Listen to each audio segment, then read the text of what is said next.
Welcome back to I Have Issues.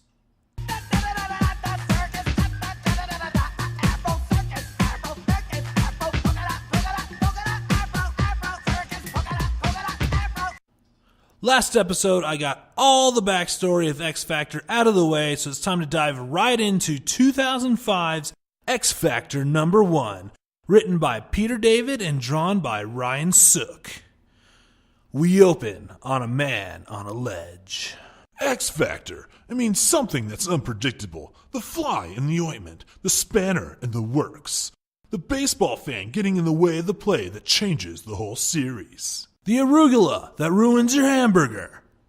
I'm looking at you, Wendy's. By the way, that's not me up there on that ledge prepping for that big dive. That's Richter. Yes, that is Richter. If you don't remember from the last episode, he's complicated. My name's Jamie Madrix. They call me Multiple Man. Wait for it. You'll see why. Because he knows his multiplication tables. Still, Richter's one of ours. A mutant. Might as well deal with him. Okay, guys, hit me with your best shot. He might as well jump. Saves him having to die in the inevitable nuclear holocaust we're all heading towards. If he does it or not, it should be his choice. I don't see that we have the right to interfere, although Heisenberg might say that just by observing how could he want to die on a beautiful night like this? Besides, suicide's a permanent solution to a temporary problem. A little about that interaction. As Jamie's powers changed over time, his dupes stopped being mindless drones and instead became stronger facets of his personality. Jamie, of course, picks the optimistic dupe, and he has the others throw him over to the ledge that Richter is on. Jamie meets up with Richter, and they begin talking. So, who sent you? Xavier? Frost? Nobody. You made a breaking news bulletin, pal. Saw you on TV. So this is my 15 minutes of fame, huh? Figures. Rick, whatever it is, we can deal with it. I'm not a mutant anymore, Jamie. I can deal with anything. Except that. When the Scarlet Witch said no more mutants in the House of M storyline and reset the universe back to normal, she also depowered 90% of the mutant population. The event was called M-Day. Our boy Richter is one of those affected. Meanwhile, Siren is meeting with a woman in a pub. This is everything, Terry. Everything you asked for. With this information, you can put away my boss, Mr. Montana, for good. Did I do okay? You did great, Victoria. The woman, named Victoria, hands a folder over to Siren. Victoria, these pages, they're blank. What? But it's not possible. It is if somebody switched it on you. My God, Teresa, do you think they're on to me? Just then, someone opens fire on the bar, killing Victoria.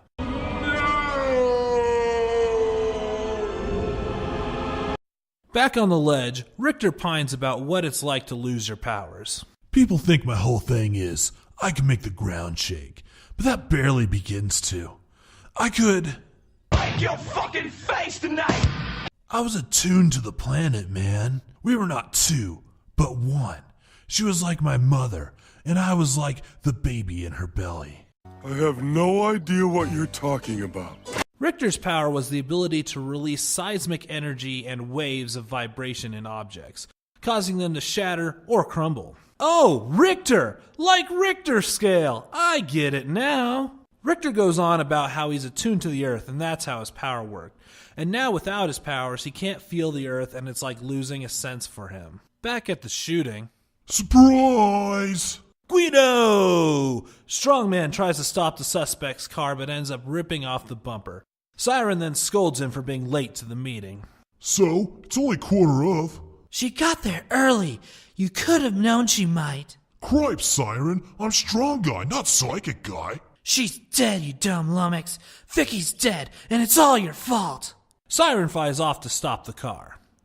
Back to Richter, across the ledge, Jamie Prime thinks to himself why it's good he didn't talk to Richter himself. You know, I'd do it. Jump in the middle of a sentence? I got a perverse side of me that compels me to do the unexpected. I can see it. That's an interesting point I haven't considered, and that would be funny.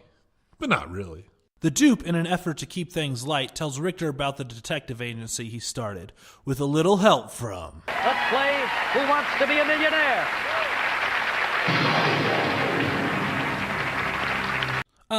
References that'll never get old. You are the weakest link. Goodbye. He tells Richter they set up shop in the area of New York called Mutant Town. They are looking into the cause of M-Day. He also tells them about the crack team he has recruited. For instance, there's Siren, Teresa Cassidy, Banshee's daughter. She has the flight thing and the sound screen thing, but there's more.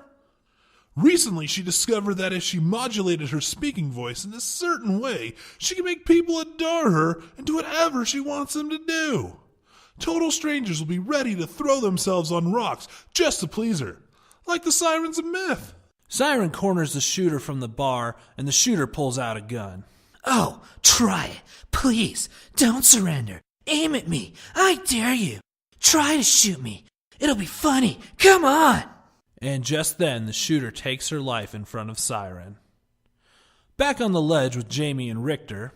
Also, M joined up. M? The old broad from the Bond movies? No, Monet St. Croix? Oh, her. Supergirl meets Veronica Lodge. I wonder what that'd really look like. Oh, Rule 34, you never disappoint. And you're saying what? I should join X Factor? We'd love to have you. I'm not a mutant anymore. Newsflash, 99% of detectives aren't mutants. I'm not a detective either. Just then, their conversation is interrupted by a familiar Scottish brogue. Richter, your great friend in Egypt. That's right, it's Rain Sinclair, Wolfsbane. Don't you be hiring me suicide. You know what'll happen if you kill yourself, do you? Did I mention she's religious? You'll be hung upside down and flailed by demons with thorny whips, ripping the skin from your body. Then it grows back and they rip it off again. Yeah, she's, uber Catholic. You know, in Japan, suicide is historically regarded as an honorable means of... Does this look like Japan, does it? You see any Shinto shrines anywhere? Back at X Factor headquarters, Siren and Guido reflect on what happened that night. They also seem to have a strange visitor. I think I'm at X Factor headquarters, aren't I? Yeah, you are. What do you want? I'm Layla Miller. That's who, not what. Are you now going to drink that? No, I'm an alcoholic, so I just get to stare longingly and dwell on the fact that a young girl died and it was my fault. Siren apologizes to Guido for yelling at him earlier. Then Layla drops a bomb about the shooter. She was an operative for a detective agency called Singularity Investigations. A kind of security outfit for the rich and famous. How'd you... Who are you again? Layla Miller, I'm joining your group. We cut back to the ledge as Rain continues to berate Richter. All right, jeez. Richter stands up and turns to Jamie. Hey, are you Madrix or a dupe? The latter. See, Jamie felt he needed a really optimistic aspect of himself to talk to you out of jumping, and figured I'd fit the bill. Understand? Not all that much. Well, just wait. It gets better, you see. I'm not really optimistic. You're not? Nah, I just made him think that. See, Jamie has this really perverse side of him.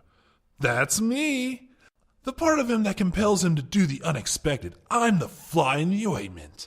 The spanner in the works. The unpredictable. The dupe pushes Richter off the ledge. I am the X Factor. This is a great start for the series. Peter David found a great way to introduce the team and give us a taste of their personality. But just a taste, and you know it's just a taste. There's enough going on that makes you want to keep reading and learn more. Also, it's not all set up either. You get a good idea of where the story's going to go and what the book is going to be about. It's a detective noir featuring mutants. The art style fits this as well. Ryan Sook used shadows to a great advantage here, and still used bright colors where it's needed. When I first read this, I was hooked right away. As this is my first episode, I'll stop at one issue and feel out how you guys like this and see how it goes. Next time on I Have Issues. X Factor number 2. Who is Layla Miller? Does Richter survive the fall? What kind of information did Siren's contact have that she was willing to die for? Does M ever actually show up? Find out next time when I realize I have issues. Thanks again for watching this video on I Have Issues. Check out these other 2 videos. They're both very awesome. And hit that subscribe button for more episodes and more on my channel. Thank you very much.